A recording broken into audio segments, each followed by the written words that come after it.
Meus amados, a paz e a graça do nosso Senhor e Salvador Jesus Cristo, amém?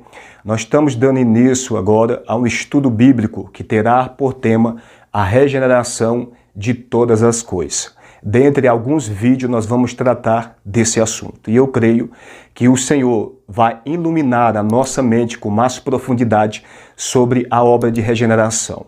Você que assiste esse vídeo nesse momento, quero pedir que se inscreva nesse canal e deixe aí o seu like, como também compartilhar esses vídeos nas suas redes sociais, para que assim você possa estar me ajudando a pregar a palavra do reino de Deus. Amém? Sem mais delongas, vou fazer aqui uma breve oração e nós vamos já entrar na palavra de Deus. Você que está em casa, que tem a palavra de Deus e quer assim acompanhar esse estudo, isso vai ser de suma importância para a sua vida, porque você vai conferir dentro da palavra de Deus aquilo que eu estou falando aqui para vocês. Amém? Vamos orar. Senhor, nosso Deus e Pai, desde já, meu Deus, venho pedir perdão pelos meus pecados, Senhor.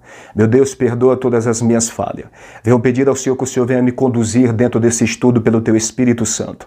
Que o Senhor venha jogar por terra neste momento toda a barreira nas regiões celestiais, todo impedimento, a luta do inimigo, Senhor, que luta constantemente para impedir, meu Deus, a obra do Senhor, para impedir que as pessoas venham ao conhecimento da verdade. Meu Deus, joga por terra toda barreira, todo impedimento, espírito de incredulidade. O Senhor venha repreender pelo poder que há no nome de Jesus Cristo. Abre a nossa mente, meu Deus, pelo Teu Espírito, meu Deus, pela Tua palavra, para que nós possamos compreender a obra de regeneração que o Senhor está efetuando neste momento nos céus e na terra, e Teu nome assim ser glorificado em nome de Jesus. Amém e amém. Pega a sua Bíblia no capítulo 3, verso 1 e diante, vai ser onde nós vamos ler. Evangelho de João, capítulo 3, do versículo 1 ao versículo 8. Está escrito assim, versículo 1. E havia entre os fariseus um homem chamado Nicodemos, príncipe dos judeus. Verso 2. E este foi ter de noite com Jesus, e disse-lhe, Rabi, bem sabemos que és mestre vindo de Deus, porque ninguém pode fazer estes sinais que tu fazes, se Deus não for com ele. Verso 3, Jesus respondeu e disse-lhe, na verdade te digo, que aquele que não nascer de novo não pode ver o reino de Deus. O versículo 4, disse-lhe Nicodemos, como pode um homem nascer sendo velho? Porventura pode tornar a entrar no ventre da sua mãe e nascer? Verso 5, Jesus respondeu, na verdade te digo, que aquele que não nascer da água e do Espírito não pode entrar no reino de Deus. O verso 6, o que é nascido da carne é carne, o que é nascido do Espírito é Espírito. Não te maravilhes de te ter dito, necessário vos é nascer de novo. Verso 8, o vento assopra onde quer e ouve a sua voz, mas não sabe de onde vem, nem para onde vai. Assim é todo aquele que é nascido do Espírito. Amém, meus amados?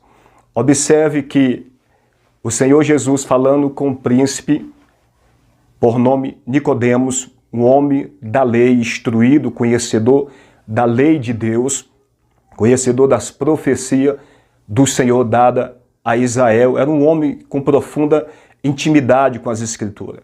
E o Senhor escolhe ele para trazer esse tema sobre a regeneração. Quero fazer aqui uma observação que quando a Bíblia fala de regeneração, como do novo nascimento, aqui dentro desse contexto está falando das duas coisas, é uma coisa só. Regeneração, novo nascimento. Amém? Então, observe que no versículo 3 do capítulo 3 do Evangelho de João, Jesus fala que aquele que não nascer de novo, os textos que está aí para vocês na tela, está destacado em vermelho, e isso é muito importante, por isso eu destaquei em vermelho algumas partes dos textos do capítulo 3, do versículo 3, do versículo 5, como também do versículo 6 e 7, tá bom? E o versículo 8 eu destaquei algumas partes dentro de cada versículo, em vermelho. Por que eu destaquei em vermelho? Para nós compreender melhor o que o Senhor está falando. No versículo 3 do capítulo 3, observe que Jesus fala que aquele que não nascer de novo não pode ver o reino de Deus. Aquele que não nascer de novo não pode ver o reino de Deus. Então observe que ele está falando que há uma necessidade do ser humano nascer de novo para poder então ver o reino de Deus. E nesse versículo ele está falando de ver, ou seja, está se referindo à visão espiritual. Nós sabemos que Deus é espírito e o reino de Deus é espiritual. Você não pode ver com os olhos físicos, mas sim com os olhos espirituais. E a única maneira do homem pecador ver o reino de Deus, ou seja, ver Cristo como único Senhor e Salvador da sua vida, se arrependendo dos seus pecados, é mediante ao novo nascimento. Amém? Nicodemo, obviamente, não entende. O versículo 5, Jesus explica que tipo de nascimento. Mas eu não vou entrar muito em detalhe aqui, pois para nós compreender o novo nascimento, nós precisamos voltar para Gênesis, é o que nós vamos fazer. Nós vamos voltar para Gênesis e ali nós vamos entender o que aconteceu na criação para que então o homem tenha novamente a necessidade de nascer de novo para poder entrar no reino de Deus. Mas outra observância no verso 5. Jesus disse que aquele que não nascer da água e do Espírito não pode entrar no reino de Deus. O versículo 3, se não nascer, não pode ver. No versículo 5, se não nascer da água do Espírito, não pode entrar. Então, observe, primeiro, ver, para depois entrar. Se a pessoa não conseguir ver o reino de Deus, obviamente a pessoa não vai conseguir entrar. E o texto-chave para nós compreender a necessidade do homem nascer de novo é o versículo 6. O que é nascido da carne é carne, e o que é nascido do Espírito é Espírito. Aqui está falando da natureza pecaminosa do homem que é nascido da carne e a natureza espiritual do homem que é regenerado, ou seja, que nasce do Espírito de Deus. Mas nós vamos dar continuidade mais para frente dentro do capítulo 3. Mas antes vamos compreender Gênesis capítulo 1. Amém?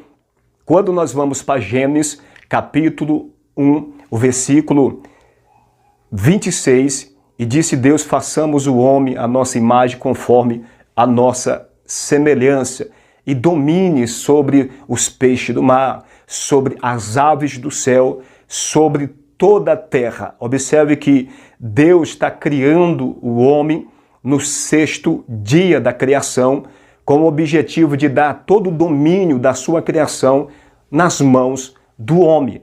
Observe que no capítulo 2, o versículo 5 de Gênesis, a parte finalzinha do verso, não havia homem para lavrar a terra. Isso em Gênesis 2, verso 5, parte final. Não havia homem para lavrar a terra. Então Deus, no capítulo 1, verso 26, façamos o homem à nossa imagem conforme a nossa semelhança, para dominar, cuidar, zelar, lavrar a terra que Deus criou com todo amor perfeito, um equilíbrio pleno. Então, observe que quando Deus fala, façamos o homem à nossa imagem e semelhança, para cuidar de toda a criação, no capítulo 2 de Gênesis, o versículo 7, e formou o Senhor Deus o homem do pó da terra, e soprou nos seus narizes o fôlego da vida, e o homem foi feito alma vivente. Quando nós voltamos para o capítulo 1, versículo 27, e criou Deus o homem à sua imagem e semelhança criou homem e mulher. Logo no versículo 28, Deus abençoa o homem e abençoou Deus dizendo, frutificai-vos, multiplicai-vos e enchei a terra. Observe que Deus, ao criar Adão e Eva, ele criou como modelo da humanidade. Isso é de suma importância eu e você entender. Adão e Eva, Deus criou como modelo, como uma matriz de Adão e Eva procederia toda a humanidade perfeitos como Adão e Eva era. Então, o objetivo de Deus e o plano de Deus para a humanidade está em Gênesis. Se nós entendermos Gênesis, nós vamos entender todas as Escrituras. Então, isso é muito importante. O modelo para a criação de Deus é Adão e Eva, ali no Éden. Todos procederiam dele, homens e mulheres, os filhos, frutificai, quer dizer, gerar filhos, multiplicai-vos, esses filhos que ia nascer deles, ou seja, ia se multiplicar, crescer, casar, gerar filhos, família, e assim o objetivo era encher toda a terra de pessoas perfeitas, pessoas equilibradas, sem mácula, com relacionamento de profundidade com o seu Criador. Esse é o plano de Deus, não era, é o plano de Deus que a princípio foi usurpado por Satanás. Então Deus abençoou. Quando Deus abençoa, dizendo que é para o homem frutificar, multiplicar e encher a terra, nós podemos observar no capítulo 2, o versículo 8, que o Senhor ele planta um jardim no Éden. Outra observação aqui que é de suma importância. O jardim foi plantado no Éden. Não é o jardim no Éden, é o jardim no Éden. O Éden é uma geografia e o jardim foi plantado dentro do Éden. Isso é importante, você vai entender mais para frente. E ali, quando Deus planta o jardim no Éden, Deus faz brotar, Deus planta árvores agradáveis à vista. Esse é outro ponto importante, porque em toda a criação Deus não usa essa palavra árvores agradáveis à vista. Somente no Éden ele cria árvores agradáveis à vista, ou seja, eram árvores diferentes, certamente. O Éden não era um lugar igual toda a criação, mas era um lugar diferente de toda a criação, ou seja, um lugar de... Nós podemos entender que o Éden era uma espécie de sede, pois Deus ali se apresentava todos os dias para se comunicar com o homem. E outra observação muito importante é que Deus não morava com o homem. Deus visitava o homem, Deus passeava no jardim. Então logo nós entendemos que Deus não morava, Deus não habitava constantemente, mas Deus visitava e passeava pelo jardim. Nós vamos entender o porquê disso nos outros estudos, no decorrer desse estudo, tá bom? Então, Deus ele cria o jardim do Éden, coloca o homem lá para lavrar e guardar, ou seja, para cuidar da criação de tudo que Deus fez. No versículo 9 do capítulo 2, Deus, ao plantar essas árvores agradáveis à vista e boa para a comida, o Senhor coloca também a árvore da vida no meio do jardim. Essa expressão meio é muito importante nas Escrituras para nós entender outras revelações. Por quê? Porque Deus é o centro de toda a existência. Tudo Deus está no meio. Por que no meio?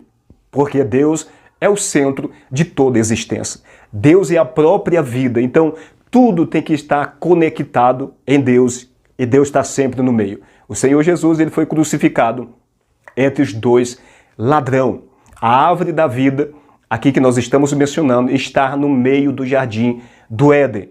A árvore da vida, em Apocalipse capítulo 21, no novo paraíso de Deus, a cidade santa, está no meio do paraíso de Deus. Apocalipse versículo 21 e 22. Então observe que Deus está sempre no meio, pelo fato dele ser o centro de toda a existência. Deus coloca a árvore da vida, como também a árvore da ciência do bem e do mal. Observe que no capítulo 3, nós vamos observar que a serpente ela se levanta, ou seja, Satanás, um querubim, se levanta contra a criação de Deus e induz Eva ao pecado, como também Adão, através da sua astúcia. Mas antes aqui eu quero fazer uma observação aqui dentro desse estudo. Quando Deus pega o homem, ali no capítulo 2, o versículo 15 de Gênesis, ele colocou o homem ali no Éden para lavrar e guardar, ou seja, cuidar de toda a criação. E no versículo 16, o Senhor ordena a ele que de toda árvore que está no jardim deveria comer Adão, mas da árvore da ciência do bem e do mal, dela não poderia comer, porque no dia que ele comesse, certamente morrerá. Deus falou que certamente ele morreria. Isso está no capítulo 2, o versículo 17. Quando começa a tentação, as investidas de Satanás no capítulo 3, Eva começa a conversar com a serpente, a dar ouvido à sua voz, como algo comum e natural. Parecia ser algo comum e natural.